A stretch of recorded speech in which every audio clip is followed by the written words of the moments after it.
What's going on, everybody? Welcome to the Church Split. My name is Will. We do not have Brian with us today, though. But anyway, welcome to the Church Split. You guys know what we do here. We help you escape your church's echo chamber, learn to think biblically, and of course, challenge the status quo. Guys, I wanted to welcome you real quick to the channel. This is a very off-the-cuff, look, I don't even have this centered or anything. I'm just a mess. But this is a very off-the-cuff live stream. My wife is gone for the weekend. The kid's down. I was bored, and I've wanted to talk about this, and I was looking at my schedule this week, trying to figure out how I was going to be able to talk about this.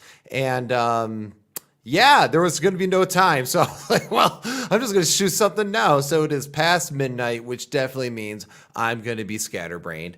And yeah, I know Biblical Theology Unfiltered, by the way, is in the chat. Let me give my friend Zamo here a shout out. He just dropped his first video this week. You should go like and subscribe to him. He's fantastic. I already loved his, the very first video was amazing. I sent it to a bunch of people. I was like, you got to check it out. This guy's crushing it. And I'm really looking forward to more. Also, we have Nick Quint, New Testament theologist, as well in the comments. If you haven't subbed to him, you're probably not missing anything special. So anyway, so with that being said, sorry, Nick. I wanted to shoot off at you, but all right, guys, I gotta stop being scatterbrained. So today I wanted to talk about Tyler Vela's leaving the faith, and I think it's Vela. I have a tendency to say Vela.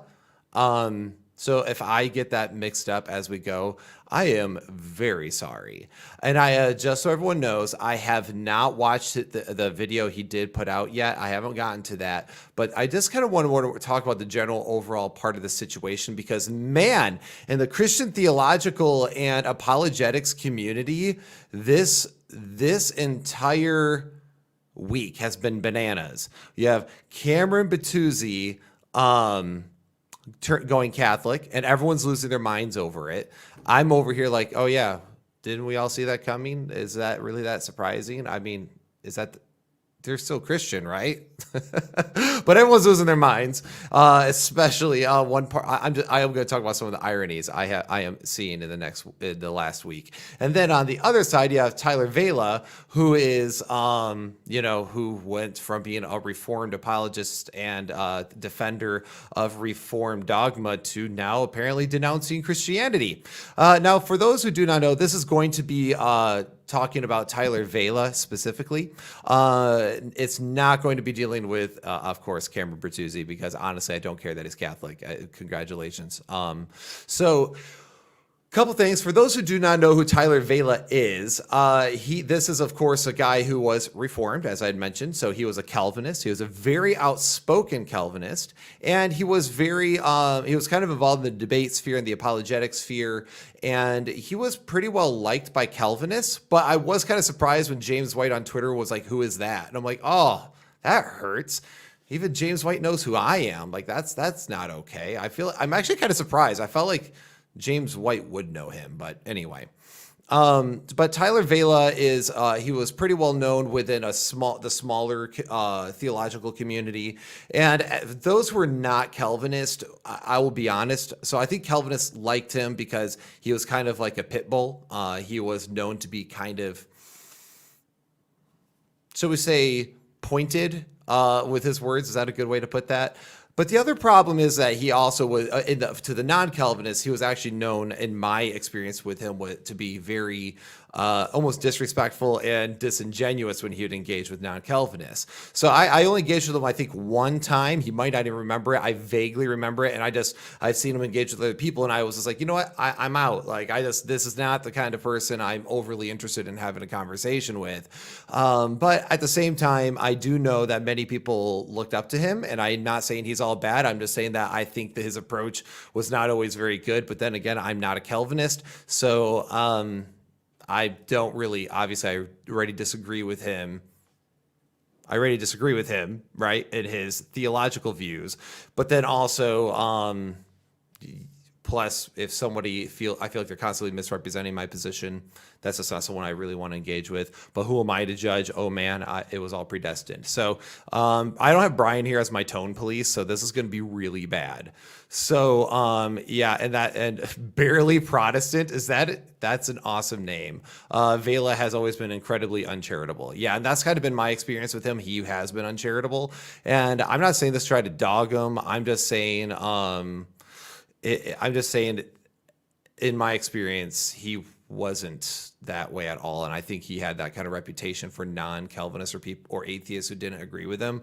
But in the Calvinist community, quite a few people actually liked him, which is kind of strange to me because I think he actually gave him a bad rep, as there are some really great Calvinists out there. And I remember, guys, I'm very non-Calvinist, but like Guillaume Bignon is awesome. I'm always going to screw up his name, but it's French. What do you want from me? I love him.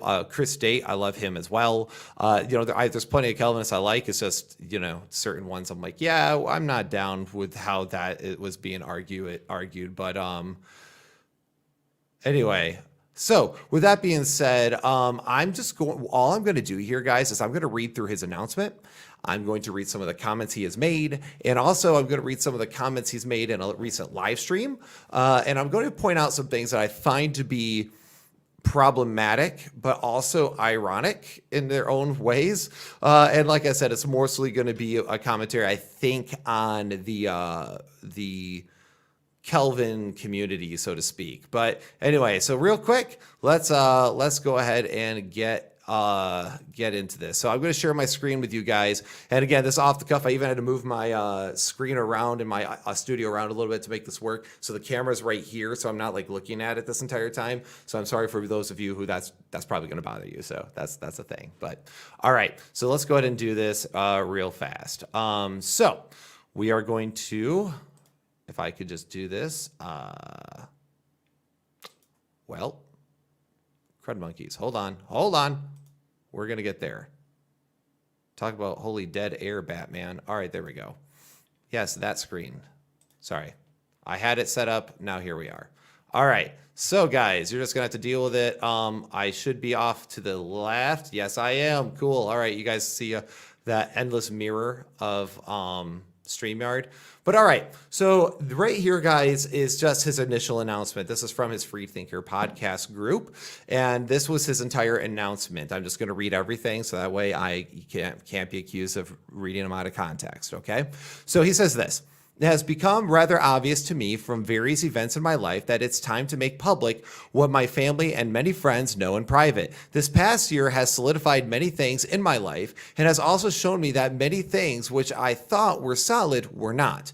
For the past 2 years, I have been on somewhat of a roller coaster with God and faith and religion, and the trajectory, while having some swings, having some upswings, have been generally downward and away from any religious faith or commitment. My reasons for this are presently my own, and I know speculations and accusations will come, though I think most will be loving, albeit disappointed. Wait. See, this is why I shouldn't read like this. I know speculations, accusations will come, though I think most will be loving, albeit disappointed. Yep. Though to thine own self be true. To go against conscience is neither right nor safe, and all that jazz. However, about a year ago, I was given some sage advice to not blow up the ship unless I was certain I had to. I'm at that point, and others have also noticed the dichotomy and have started asking questions about it, which indicates to me that it's probably time to go public. I normally wouldn't, but since many of you have found your way into my life via my public appearances, I thought it only fair, and those who have not noticed the shift, I apologize in advance if this comes as a shock, especially to some of you with whom I am close to and have not shared with this already. All right, before I move on, a couple of things I just wanted to point out here was he said he's been going over this over the past 2 years, but especially the last year. Now, 3 weeks before this, he actually participated in a debate to defend limited atonement. So here's the reality. What people just need to come to face this reality. Either he was disingenuous and lying there, or he's disingenuous and lying here. I mean, that's just the reality. It's like you were representing a group of people and a theological thought while also at the same time secretly renouncing it. Many people would have a problem with that. I remember many times when non-Calvinists have things like this have happened, and many people on the Reformed side rightfully called it out, and I think it's rightfully that we call this out here. He hasn't been honest, and I think this is at least good that he has. Like, he's over here. I think it's very fair that he's like, hey, I think I should be honest now. I think that's good, but that is a reality. I was like, wow, that like 3 weeks ago you were just on debating the limited atonement, and here we are. But anyway, I guess he wasn't one of the few limitedly atoned for. Anyway, all right, so that these comments are going to keep coming from my mouth. I apologize. So with that, I am announcing, he says, at this time, I no longer feel comfortable identifying as a Christian, at least not in the intrinsic, identify as a Christian, at least not in the intrinsic evangelical sense, which already is confusing. Philosophical theist, sure, even a theologically conservative, reformed philosophical theist at that. As confounding as that may sound to many who are in the know on Reformed theology.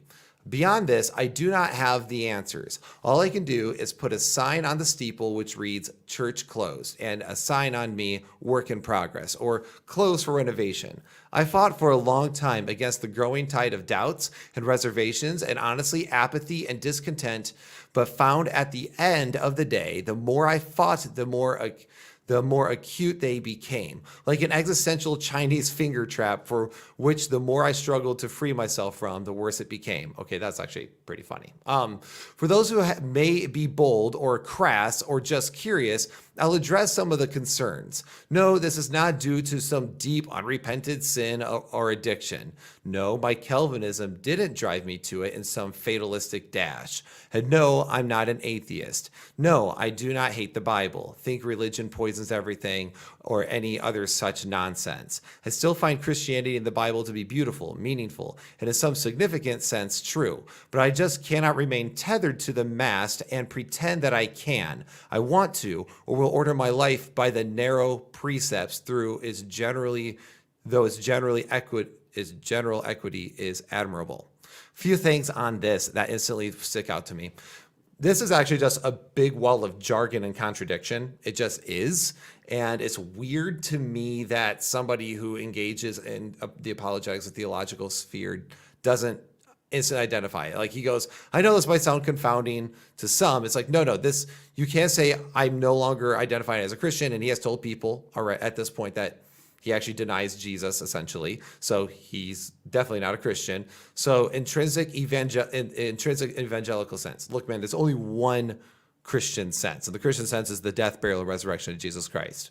That's it. That is Christian. So just say you're not a Christian. Like, that just annoys me. But philosophical theist, sure. Even a theologically conservative, reformed philosophical theist. And this makes no sense to me. I feel like this, if I was a reformed Christian, I think I would be very upset by him calling himself a conservative, reformed philosophical theist, because it's like, dude, you said you're not a Christian, so stop saying you're a reformed theist, because that's what that means. But at least especially in his group, because he says that it, confounding at who are in the know on Reformed theology. Like, okay. Anyway, so then he says his doubts came in, and honestly, guys, this is why I'm part of the Talk About Doubts team. This is why I think Talk About Doubts with Dr. Jonathan McLatchie is really important, because people do have them. Problem is that sometimes people just cave into them, and that's just the reality of it. So anyway, for those who may be bold or crass or just curious, here's what's kind of funny. I did forget to mention this in his previous one over here,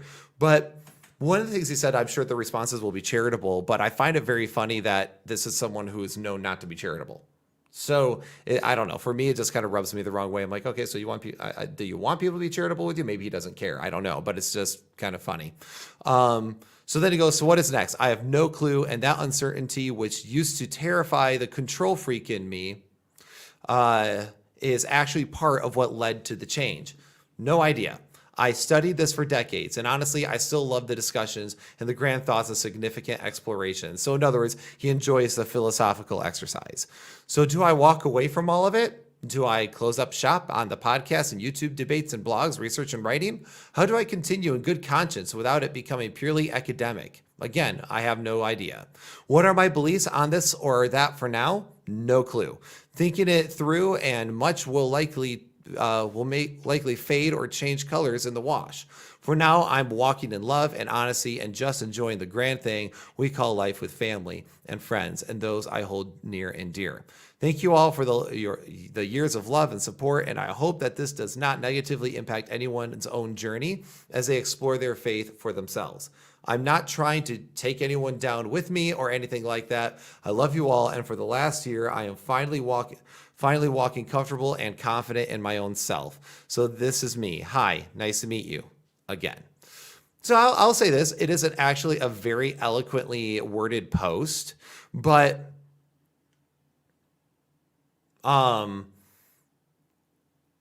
it's a very eloquently put post, but it's got a lot of contradictions within it. Calling yourself a reformed philosophical theist while saying you renounce Christianity doesn't make a lot of sense. Some of the other things is just, of course, like, hey, basically I enjoy the philosophical discussion.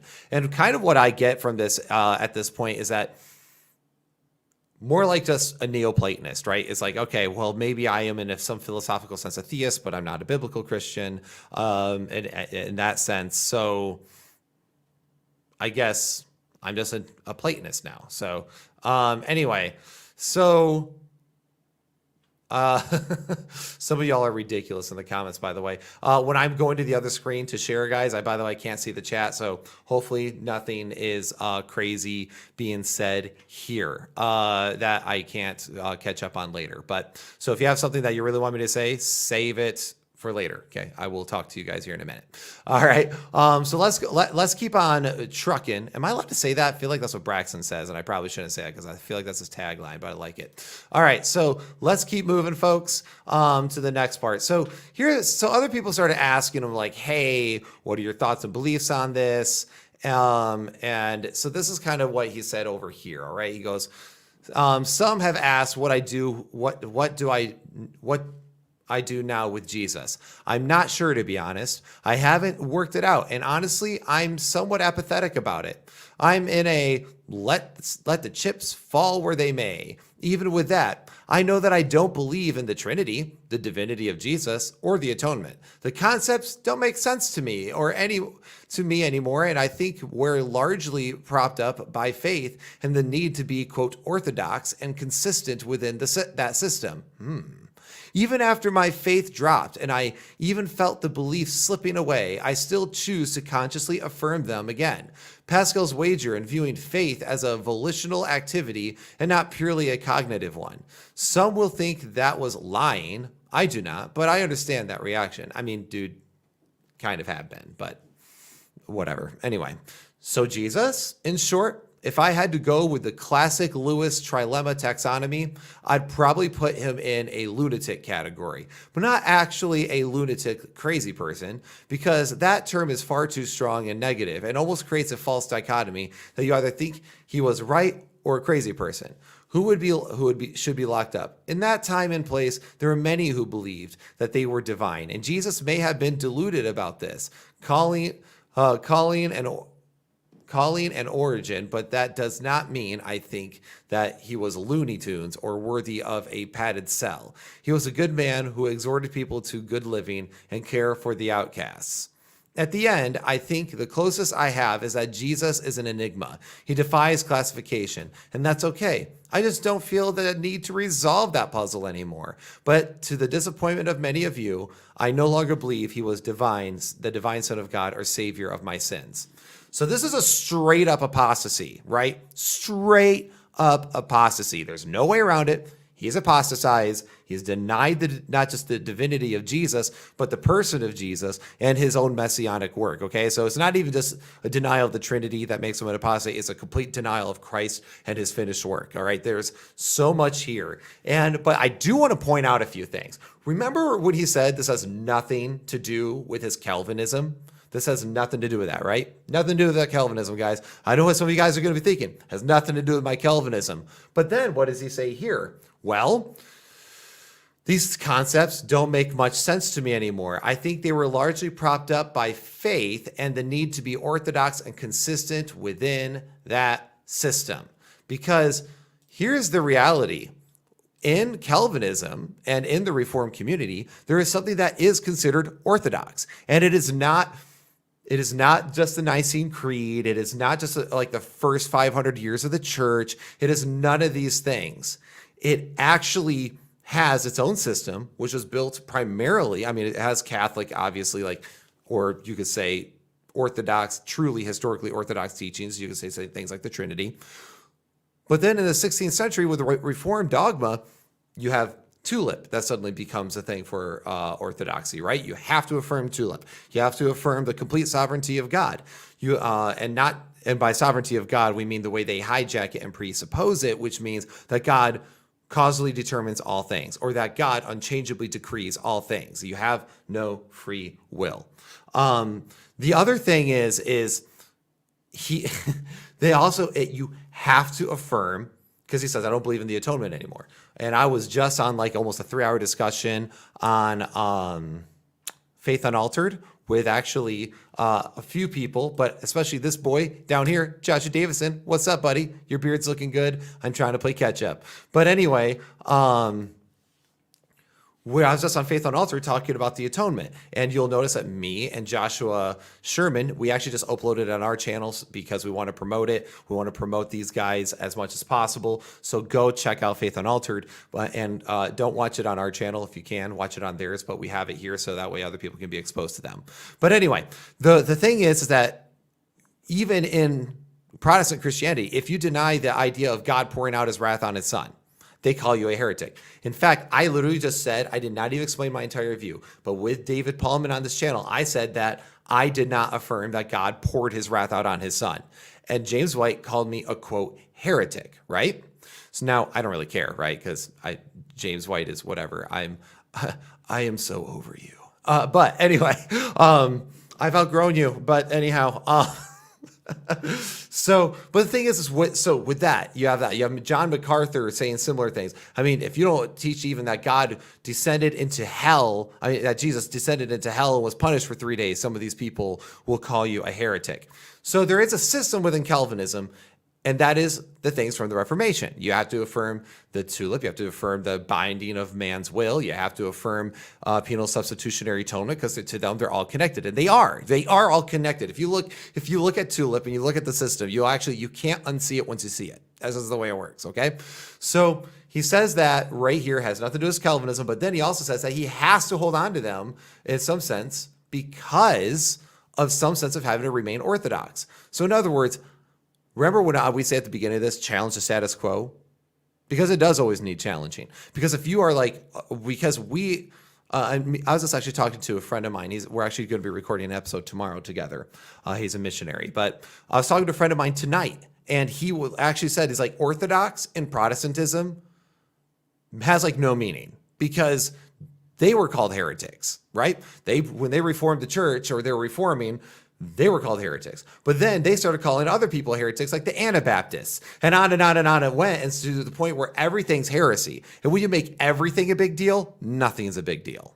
So, and I like that with this guy. He's a third guy, easy systems aren't the answer. It must be true also, right? So exactly, the systems aren't the answer. It must be a true system. So if you're going to so that's why you have to ask, are my beliefs consistent? Are my beliefs working together? So when I'm seeing this, and it's sad because I don't want to see Christians apostatize. I was not happy to hear that Tyler Vela apostatized. Okay, I was not happy about that. Other people were saying that people were celebrating it, that non-Calvinists were celebrating it. We weren't celebrating it. Now, there was a certain irony to it, because this is somebody who was very uncharitable to people who did not agree with him. But meanwhile, everyone else, so other people were like, yeah, this guy who's been kind of a jerk to us now has left the faith. And you guys have been attacking us who are in the faith. See, maybe we should be a little bit nicer to each other. And so that was more the irony that was brought out. However, so now that's what we just saw the him, right? Where he clarifies about Jesus. So first off, he goes, hey, this has been a downward spiral for 2 years, the last year especially, and basically I've still been operating under this lie, and so now I'm coming clean. And then people have been asking a lot about Jesus, and so he makes a statement that he denies Jesus' divinity, and he says he's a crazy person. Now he's like, now a lot of people thought they were divine back then, so he just had wrong preconceived notions, right? So he tries to downplay it, but bottom line is you still fell into, he was delusional, he was crazy, but he was still a moral person doing moral good things. And this is, of course, I have an issue with this in general. If you're not a theist, and especially, or if you are a theist, but you have no area you subscribe to theism with, I don't think you really have the right to sit there and say anything is objectively good or bad, because really the only way objective moral values can exist is if God is true. And if God is true, objective moral values do exist. And I think we have plenty of arguments for God's existence that could say, yep, so we do have moral values. But anyway, and if you don't know what religion you subscribe to, then what is even the point of any of it, right? So that's when you're like, well, I'm a philosophical theist. I'm like, so what, just a deist? Honestly, I don't know how such people can, he says he's at peace, and I think this would actually cause me more turmoil than anything. Oh, I'm a theist, but I have no idea what I believe. So yeah, exactly. He says he's a theist. I just have no idea what sort of theist that is, and I think that would actually cause more turmoil to just say, I'm a theist, but I just have no ground which religion it is, but you think that Jesus was just crazy. So it's like, okay, so that really only leaves you with a few. So theism is monotheism, right? So if theism is monotheism, then you only have a couple options: Christianity, Judaism, Islam, right? Unless somebody else all has it wrong and you make your own. And I think the case for Islam is extremely weak, pathetically weak. Somebody should let Andrew Tate that know, but I'm not sure if he would be able to figure that out. But that's a topic for another time. But then you have Judaism, and Judaism has a lot of good things going for it. I actually agree with a lot of things with Judaism because, believe it or not, as a New Testament Christian, it's kind of the building off point of Judaism, right? So anyway, with that being said, I want to look at a few more things that were sent to me. By the way, shout out to Provisionist Perspective also in the comments. Good to see you guys here. I don't know which one that is, Eric or Drew, but either way, y'all are my boys. So, all right. So let's just go ahead and keep on moving. All right. So I'll share my screen this way. We're going to move over here. So then comes some of these other things that he was asked about. So for the record, Reformed theology had nothing to do with any of it. It was actually the biggest comfort and thing that pushed me to hold on and continue to try far longer than I otherwise would have. Sorry, the camera's kind of in the way, so I'm trying to see this the best I could. So Reformed theology had nothing to do with this. The thing that had me hang on doesn't resolve to tension for many. I think he meant the tension. Doesn't resolve the tension for many. But when people are using this as a platform to attack Reformed theology or determinism, they speak from the sphincter, so to speak. So again, there we go. Him being uncharitable. What a shock, right? So that's that's actually kind of weak compared to what I'm used to seeing from him. Like I said, I only engaged him once, and then I saw the way he engaged other people and said, yeah, okay, no. Although it would be kind of fun to debate him. But anyway. Then he goes, he's talking to an individual here. He says, what a strange spin on what I said. So in this discussion, it didn't keep me in unbelief. It is a thing that kept me motivated to seek God and Christ and keep praying and holding on way longer than I had not had that view. So again, he's talking about determinism and Calvinism here, which I find this really funny because he's talking about how he was praying and how he was holding on. I thought the whole point of Calvinism was that you didn't do those things. God did them for you. But anyhow, that is, had I been an Arminian or worse, an open theist, I would have abandoned the faith way sooner. So that's your takeaway? Your views makes people abandon it sooner? So apparently if you're an open theist, You abandon things sooner. Although Chris Fisher at God is Open, and quite a few of the other guys at Black Sheep Theology that we're a part of here, all would disagree with that statement. They're still on the path. So he goes, this is why psychoanalyzing while axe grinding isn't the best way to engage with folks, Drew. Oh, yeah, I should have known that was you. And now when I still call you an anti-Calvinist, a semi-Pelagian, it's not even because I have a dog in that fight. It's just because it's accurate. So he's engaging with you guys actually over there, provisionist perspective. So sorry about that. I actually didn't realize that until this very second. I'm like, oh, duh. All right, so then here's where the crux is. Now remember, it has nothing to do with this Calvinism. It just happens to have to be a certain system of belief, right? That's got to be the thing. But then we have the whole facts here. Now get this.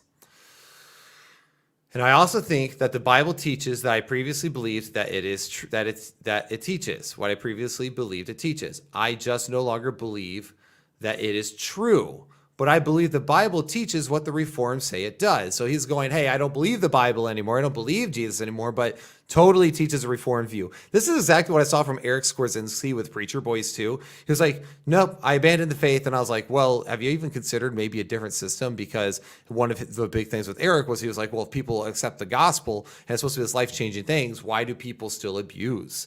And I was like, well, mainly because you have a bad view of how the gospel works because you have been Calvinist. You've been listening to R.C. Sproul this whole time. So because you've been listening to R.C. Sproul this whole time, you have a bad view on how this is supposed to work.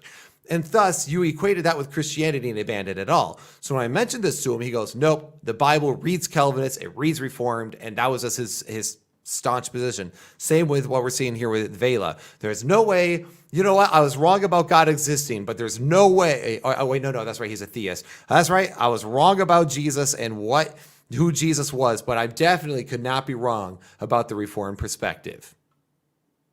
Because that follows.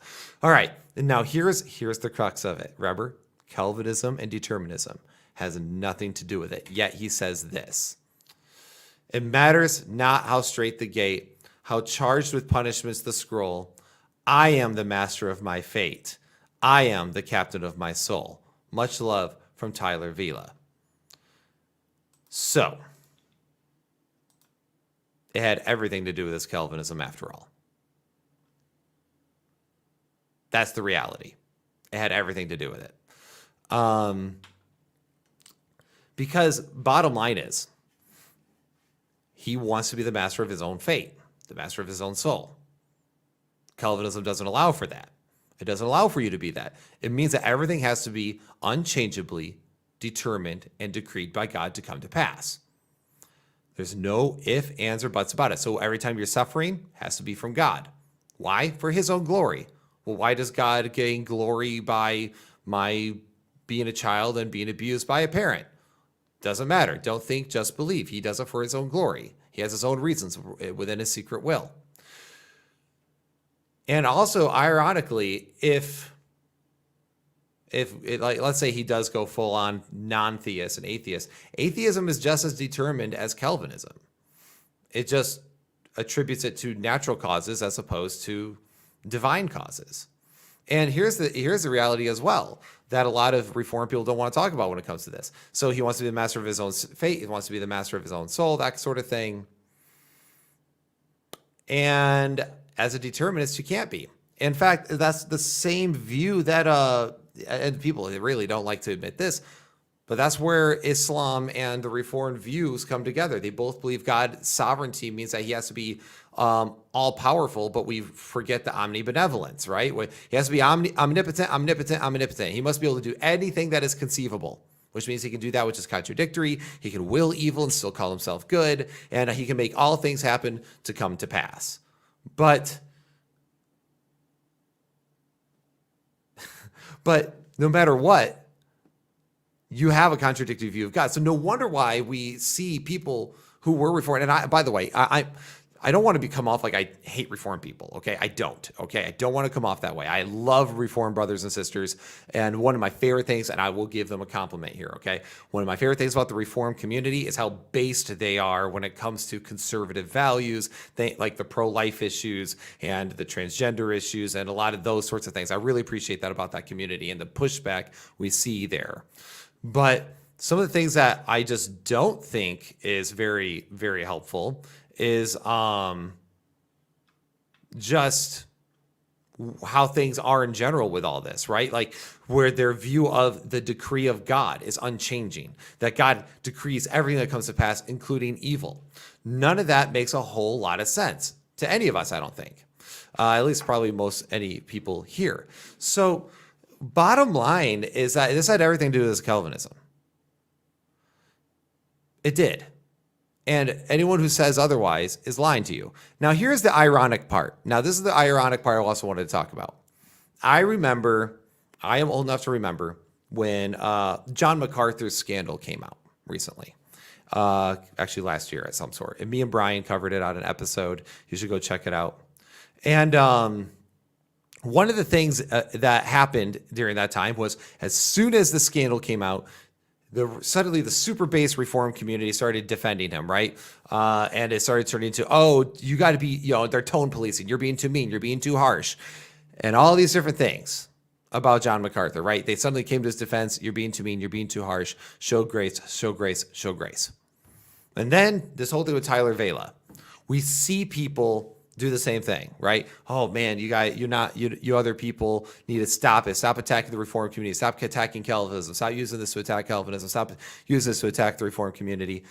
But then you get someone like Cameron Bertuzzi, who has been on this journey to Catholicism, right? And very openly and honestly from the beginning. He wasn't defending a position that he didn't hold to for over the course of a year and debated for it 3 weeks prior. He didn't do that, right? He didn't do that. He's been very open and honest. And when he announces a conversion, to none of our surprise, I see the Reformed guys go crazy and start attacking Cameron, start saying how he's a Romanist, a papist, and he worships Mary, commits idolatry, and all sorts of things.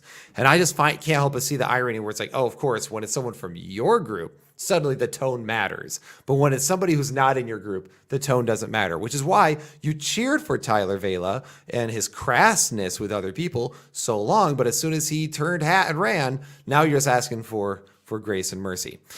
If that is you and that describes you, stop it. That is actually one of the things that causes church splits, and also one of the things that just makes us look unbelievably hypocritical in the Christian world. Honestly, here's the thing. I think tone policing is overrated. I think people all the time are trying to police your tones, and bottom line is that truth is truth is truth, and people will take different tones differently. Some people think I've been told by people that I speak way too harshly on here. I speak way too arrogantly, or I'm too sarcastic. Then I've also been told by other people, wow, it's so refreshing to listen to you. You're so gracious and thought out. And honestly, guys, we get so many mixed reviews and responses. Honestly, I don't care, because tone policing is tone policing. And when we have people going, oh, don't say this about Tyler, don't say this about John MacArthur, but Cameron Bertuzzi, oh yeah, we can just destroy him. It really makes it all just kind of, fade out in a really kind of pathetic way. You just go, I can't take you seriously if this is the way it's going to be. So if that describes you, don't do it. But honestly, we really should be in prayer for Tyler. Cannot be an easy time, but he says that he doesn't see really the evidence here. That's actually a good point. KL says if Tyler attacked non-Calvinist Christians, maybe God had good reason to not answer his prayers. That's kind of funny. But actually, that was one of the things he kept saying, hey, I prayed for these things didn't happen, because again, somebody who believes that God is causally determined all things, you would expect God to respond. But anyway, so a lot of this stuff comes down to that. That's why I have a hard time. Anyone who believes in determinism, making moral objections, I have a hard time taking seriously, because you believe that in the end these things came from God. So it's really hard for me to take objections toward immorality seriously. So with that being said, I think the evidence, what needs to happen, this is why in general, because I've seen people already spinning out of their faith because of Tyler Vela's renouncement. Dr. Lydia McGrew even posted about an email she got about it. Guys, this is why we shouldn't put our faith in personalities, right? Like, don't put it in personalities. Don't look up to people. These online ministries are tools. They're tools. They're not, Will Hess is nothing special. You can definitely ask my wife. She'd agree. Braxton Hunter, he's no one special. We're people. Don't make people, if we renounce our faith in this, that shouldn't impact you. Okay? Because bottom line is we're responsible for ourselves and you're responsible for yourself. The other thing is, so that cult of personality thing is a problem, but also it's why we need to base our decisions on evidence and reason, not people, and not a particular system of Christianity. If your I say this all the time, if you get down to the bottom of your belief system and it causes contradictions, which Calvinism does, right? God is all loving, but he causally determined for most people to go to hell, right? That's a huge problem. So that it causes a contradiction. Well, is mankind not valuable enough to save then? And what does he mean by all loving, right? So it causes if at the very bottom of your theology, you start getting contradictions everywhere, you have bad theology, period. It's not Jesus that's the problem. It's not God that's the problem or their existence. It's your theology, which is simply your philosophy of God, which simply means you just need to re-examine your philosophy of God and start rebuilding. That's okay. That's positive reconstruction, right? And that's how we grow. I believe things now that I did not believe 2 years ago, that I did not believe 5 years ago. I've come a long way. And that's because of study, deep thought, and trying to really understand these things. That's what you should do. So, that's just the reality of it. But anyhow, with that being said, actually, Provisionist Perspective, you said you want to hop on. Do you want to do it? I can send you an invite right now. I see you in the comments. Do you want to join me? I'm not kidding. Do you want to do it? Drew? All right, I'm going to keep talking to see if he's going to respond, but I'm more than happy to pull him in. So with that being said, I think we can honestly say we should just look at evidence, right? And that's why I am such an advocate for apologetics. If you look at the way, I'm just keeping an eye on the live chat to see if Drew actually wants to join me or not, because I'm more than happy to have him join me. But I'm not sure if he's able to. So anyhow, but this is why evidence is so important too, because you have to come up with good reasons. So Nick, you're killing me here. Okay, all right, okay. Do you want me to invite you, Nick? I'll invite you. I'll do that too. We'll just have a little round table for 2 seconds. But anyway, so when it comes to like evidence, that's why I like things like I have found the writings of Dr. Lydia McGrew to be very helpful. Obviously, Dr. Mike Licona is fantastic as well, even though those two disagree on their approaches. I think you could get a lot of help there. So anyway, with that being said, I actually want to definitely show that one, not just because there's that. To affirm exactly what Drew here is saying, I will always be a Christian as well. Period. Like, this is one of those things where I want you guys to realize this. We aren't going anywhere. I'm not changing my belief in God or in Jesus Christ. I think that's where all the evidence points to. I'm not changing that. But and honestly, it's okay. Because here's the thing. I had an encounter with God when I was 17 years old. I did. Okay. When I had this encounter with the Lord, I gave my life to him and I know it was real and I'm not changing that. To quote what Braxton said in his video, once you bend the knee to the king, to renounce that would be ridiculous. I have met the king and I'm okay with where I'm at. So, and it's funny because you will hear, and by the way, people, yes, I am very open-minded. But I'm open-minded to theological views, open-minded theological beliefs. I will say I'm not open to Christianity being untrue. Not because I can't handle it otherwise. Not because I just can't hear the counter arguments, but because I've examined the evidence and went, this, unless somebody can give me a better plausible, like a better and plausible interpretation of the evidence, I'm always going to be a Christian, period. So just go through it, comb through it thoroughly. There's a lot of information out there, but guys, it's all available, and you can make a decision, and you can make an outright decision. But the problem is that if your system of belief causes contradictions everywhere in your theology, you either will be a very ignorant Christian, one who just ignores it, or you might not be Christian very much longer. So bottom line is so actually, and I hate to say this, I'm going to get myself in trouble. I'm going to get a lot of hate for this because, again, I don't want to just sit here and dog on Calvinists. But I live in West Michigan, okay? I live about 15 minutes from Calvin College itself, right? The Calvin College, the Second Jerusalem. So I have seen a lot of this sort of thing in my area. A lot of kids are raised with a contradictory view of God, and being raised in the IFB, I saw this too, because various parts of the independent fundamental Baptist world has a very contradictory view of God. And once people start seeing these contradictions, they can't reconcile them. So what do? They jump ship. And you can't blame them, because if you're being taught contradictions, why wouldn't you leave? If the Bible, we would say this, if the Bible contradicted itself, it would be false. That's why we say the Quran is false. The Quran is false because it has contradictions. It contradicts decency. It contradicts loyalty. It contradicts sexual ethics, moral ethics. It contradicts itself. It contradicts other historical records. So we go, yeah, the Quran contradicts. It can't be true. So if your view of God is logically contradictory, and you say logic does not apply to God in order to get around it, right? Then what do you got? Well, you have a false belief.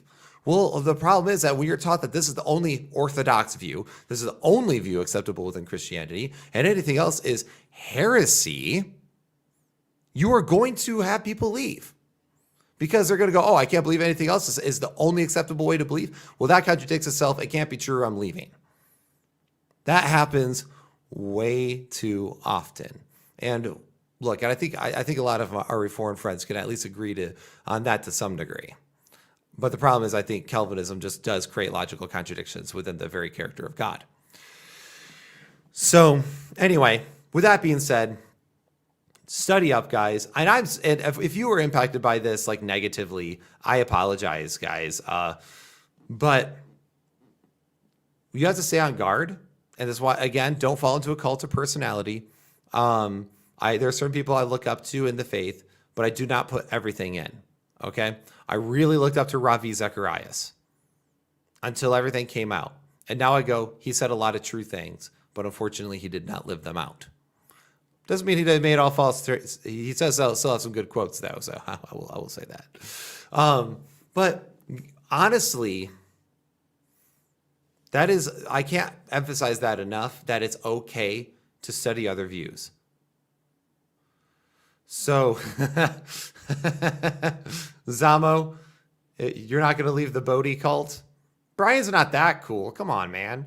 I'll have to let him know that. Well, I mean, if Brian ever renounces his faith, at least I know where you're going. So, just kidding. Brian has actually said multiple times that, yeah, he's been through a lot of stuff, and he's like, my faith in God's not shaken. He said actually, because he was raised Calvinist, he's like, actually becoming unreformed, like a non-Calvinist, has actually deepened my faith, because it actually makes a lot more sense to him now. So I think that's really cool. So I'm speaking on his behalf, even though he is not here. He's got a lot going on right now. He's a very busy man. So we're not going to be seeing him probably around all the time right now. Just he's busy, but I plan to have guests on. Actually, Dr. Tim McGrew has even agreed to come on. Same with Lydia McGrew. So that'll be fun. But anyway, those will be for future episodes. And I think we're going to have Tim Stratton on again in the near future. But anyhow, guys, with that being said, Oh, thanks, David. I'm not apologizing. Sorry, I should clarify. If you were hurt by Tyler Vela's leaving the faith, I'm sorry. I don't apologize if I hurt your feelings.